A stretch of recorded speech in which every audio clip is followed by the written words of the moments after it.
Hello viewers, it's Brian here from Less Magic More Gathering. Decided I was going to go to the store and grab some random pack stuff, and I came across one of these blocks. I'm sure you guys have seen this before.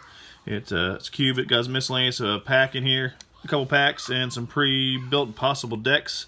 Hopefully it's a couple things like that. I know there's some land in here, but I'm going to crack this open on a pack opening, and let's see what we come up with today. Haven't done one of these in a while, so I figured I'd get to one.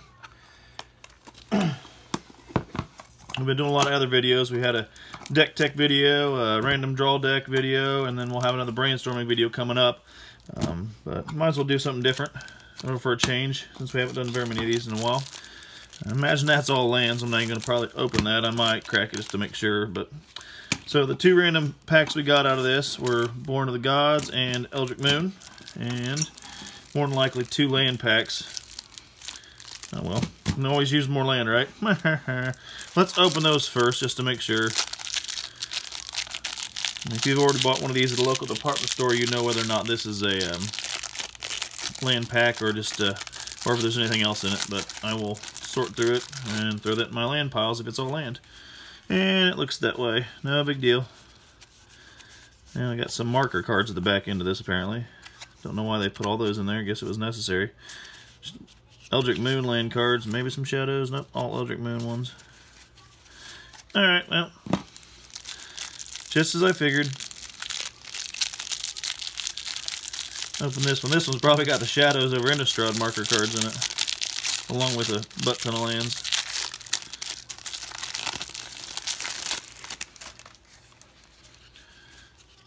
Yep, land. And nope, more Eldritch Moon.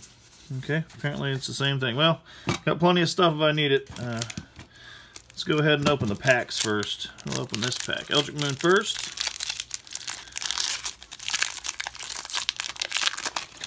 Hopefully you've been passing along our channel to your friends and other people you know that play this game.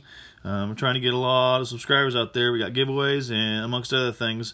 So I just always got to put that in my videos, make sure you guys are checking everything out. You want to give some stuff away.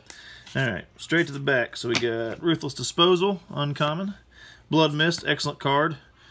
Like using that one. Gnarlwood Dryad, uncommon. And then our rare is Assembled Alphas. Assembled Alphas. So that is whenever Assembled Alphas blocks or becomes blocked by a creature, Assembled Alphas deals 3 damage to that creature and 3 damage to that creature's controller. Not bad. 6-drop, 5/5. It can become in handy in certain deck types. Graft Rats, which I get 100 of these. Flip card. I was trying to put this in a deck and I didn't have any, and then I swear the last like 4 or 5 packs I've opened from Eldritch Moon, I've got one of the other half in it. I don't know how that is. Apparently we got 2 rares in here today, so we got another rare flip card, which Dawson's of Perfection. It's actually quite a good card. 5-drop, flying. Whenever you cast an instant or sorcery spell, put a 1/1 blue human wizard creature token on the battlefield. Then if you control 3 or more wizards, transform Dawson to Perfection. And it becomes Final Iteration. I'm sorry. Flying wizards you control get a +2/+1 and have flying. Whenever you cast an instant or sorcery spell, put a 1/1 blue human wizard creature token onto the battlefield. I know a buddy of mine from work who bought the wizard-based commander deck. I don't think this is in there, but this is actually a heck of an additive to that wizard's deck. Plus multiple other uses for it that you have wizards in. So that's a pretty good card. Not bad out of that pack. Alright, going into Born of the Gods. A little bit older pack. I've already opened a whole box of these at one point in time. Not bad cards. Alright, straight to the back. And we got here Archetype of Aggression. That's a good one. I got that in two of my commander decks. That's a pretty decent one. Black Oak of Adunas. Not sure I've heard that one before. I'm sure I haven't opened it now. The box I got. Archetype of Finality, 6-drop, creature you control of Death Touch. That's pretty useful. And Fated Conflagration is our rare card for this pack. It's a 4-drop, 3 mountains. Fated Conflagration deals 5 damage to target creature or planeswalker. If it's your turn, scry 2. So not bad if you're trying to get rid of a planeswalker that's really kicking you in the pants. So it's 5 damage to that, and then scry 2. So not a bad rare card for the pack. Alrighty, let's go into this pre-built set of cards and see what we have in here. I don't even know. I think I bought these once upon a time, or one of these where it had this kind of setup. I can't remember what I got out of it, though. I got some dual decks cards that were in there along with some others. This did not come open far enough. There we go. Alrighty. So the first one up is a foil off of that. Ember Swallower from, looks like Theros. It is a 4-drop. Pay 5, Monstrosity 3. If this creature's monstrous, put 3 +1/+1 counters on it, and it becomes monstrous. So it is a 4/5 to begin with. When Ember Swallower becomes monstrous, each player sacrifices 3 lands. Well, I guess if you don't need lands anymore, and that's the card you play, that's what you want to put out there, or else you're sacking 3 lands. So, not bad. All right. So yeah, looks like it's mostly a Theros-based set. I've got a lot of these, and I've had a couple of these put into cards. Here's some M14. A Satire Piper rare card. Tap 3, or it's 3 cost, and then you can tap a force and 3 others. Target creature must be blocked this turn if able. So 2/1. So I guess if you're forcing somebody to get rid of a creature that they don't want to get rid of, that's one way to do it. Polish Crusher, rare card, a 4-drop. A mountain, a tree, and 2 others. And trample protection from enchantments. It's a 4/4. It has Monstrosity 3 on it. And whenever Polish Crusher deals combat damage to a player, if Polish Crusher is monstrous, destroy target enchantment that player controls. Not bad. Stone Shock Giant, uncommon, 2 of those. Nemesis of Mortals, uncommon, 2 of those. Hitting the lands. Getting to the back, there's a few more usually in the back here. Dragon Mantle. Lightning Strike, hey, that's always a good one to have. That's playable right now in Standard, and it's a decently priced card for what it's worth, so a couple more Lightning Strikes I can use to my advantage. Magma Jet. It's not bad to destroy, not destroy, but not a bad 2 damage a card to a target creature or player, and then scry 2. That's not bad for a 2-drop. Destructive Revelry, that's pretty decent if you're trying to get rid of an enchantment or an artifact and then also deal damage to the controller. I got one of those in my commander deck. Artisan Sorrow. What else we got here? Windstorm from M14, uncommon. And another M14, Volcanic Geyser. Not bad, a decent set of cards there. It looks like it'd be a pretty decent deck to run. I don't know, I may take this to my nephew. Take this when I go see my nephew again and take turns, you know, I'll use this one, and maybe this one he'll use this one, and we'll just, you know, see what happens. Play against each other with a modern base setup. Just something to try. Alright, going to the next one.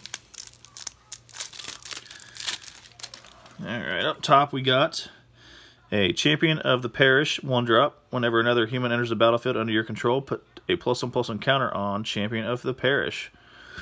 Alright, so that's probably a human-based deck that I'm thinking we're going to crack into here. Alrighty. Dearly Departed, 6-drop, flying. As long as Dearly Departed is in your graveyard, each human creature you control enters the battlefield with an additional 1/1 counter. Yep, definitely human-based. Eerie Interlude. That one I think is from Shadows, maybe? I think I have that, the Shadows version. I'm thinking this is a duels deck. I'll have to look. I don't know what that symbol is, but it's something. It's a pretty good card, though, because the deck I had been running was an ally-based deck. So it's one of those exile any number of target creatures you control or return those cards to the battlefield under its owner's control at the beginning of the next end step. So my deck that I had put together had the allies. It had the Calistria Healer in there. And so whenever you pull the creatures off the field and put them back in, if they're vampires when they enter the field, you gain a life, and each opponent loses a life. So in a one-on-one game, you're swapping them 1 for 1, but in a two-headed giant game, it's 2 for 1. So it's a pretty good card to have in that. So I like that card a lot. Increasing Devotion, another rare card. Put 5 1/1 human creature tokens on the battlefield. If Increasing Devotion was cast from your graveyard, put 10 of those tokens onto the battlefield instead. Dang. Alright, so it's a 5-drop, and then it has a flashback for a 9 cost. So you can see that's pretty devastating, especially if you got this human combo thing going on. But you obviously you need a lot of mana to get it to happen. But hey, if you do, that'd be great. Alright, Captain of the Mist, another rare card. Whenever another human enters the battlefield under your control, untap Captain of the Mist. 3-drop card, so you pay 2, tap it. You may tap or untap target permanent. So that's not bad. Definitely human-based, so obviously there's a lot going on here. Moving on to the next few cards. Nephalia, I think that's how you say it. Nephalia Smuggler, 1-drop human, uncommon. Toppelgeist, a 1-drop uncommon spirit, 2 of those. Thraben Heretic, a 2-drop uncommon human wizard. Of course, some Elder Cathars. Tandem Lookout, a 3-drop uncommon human scout. Soulbound options, or Soulbound on there. Emancipation Angel, a 3-drop uncommon flying. When Emancipation Angel enters the battlefield, return a permanent you control to its owner's hand. Fiend Hunter uncommon, 3-drop human. Slayer of the Wicked, 4-drop uncommon human. Tower Geist, 4-drop spirit flying. I'm not going to read all these cards because if people want to know what these are, I guess they can look them up. They're on here for the video, but there's too many to read, so I'm just kind of going through them that are uncommons and rares. Golden Knight Redeemer flying. When Golden Knight Redeemer enters the battlefield, you gain 2 life for each other creature you control. Okay, that's not bad. Sharpened Pitchfork, 2-drop uncommon artifact equipment. Butcher's Cleaver, a 3-drop uncommon artifact equipment. Pour Over the Pages. That one's, I think, a reprint from an Innistrad or Eldritch Moon set. Draw 3 cards and tap 2 lands, then discard a card. That's not bad. Pretty useful. Seraph Sanctuary, Tranquil Cove. Some more lands, and then to the back. It looks like they set this one up a little differently, and then you got some angel tokens and some human tokens, so that's not a bad little setup. I like the cards in that one, so I can't complain. I might tell my nephew he can play that one, I'll play this one, but I think they both will work pretty good together. So I'm going to leave these as is, and we'll do a head-to-head game with these decks, and if I remember on my next video, next box opening or something else I do, I'll let you know which one fared well against another. So, but that's a Champion of Perish is a rare card on top of that. It's a human-based deck for this one, and the other one, I can only guess that it's a very heavy monstrosity type deck, which is looks like a lot of trample and a lot of certain other things. So obviously there's a lot of needing to sacrifice this creature because of stuff that's very mana heavy. So there's a lot of that going on. But I can see these both working pretty well together or against each other. So that's the I'm not sure what to call it, a dual deck cube or storage cube opening.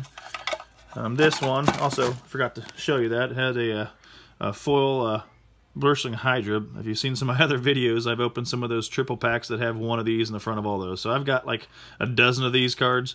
So I might even just decide to do a Blurstling Hydra deck just because I got the dang things.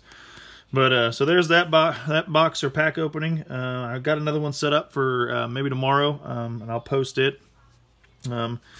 Either way, though, like we said earlier in the video, keep watching our videos, keep liking the videos, keep sharing with whoever, you know, retweet any of them. They're all going to have that attached to them, and the more the merrier, and the closer we get to our first goal of 100 subscriptions to get a giveaway, and then so on and so forth. So keep watching, keep liking.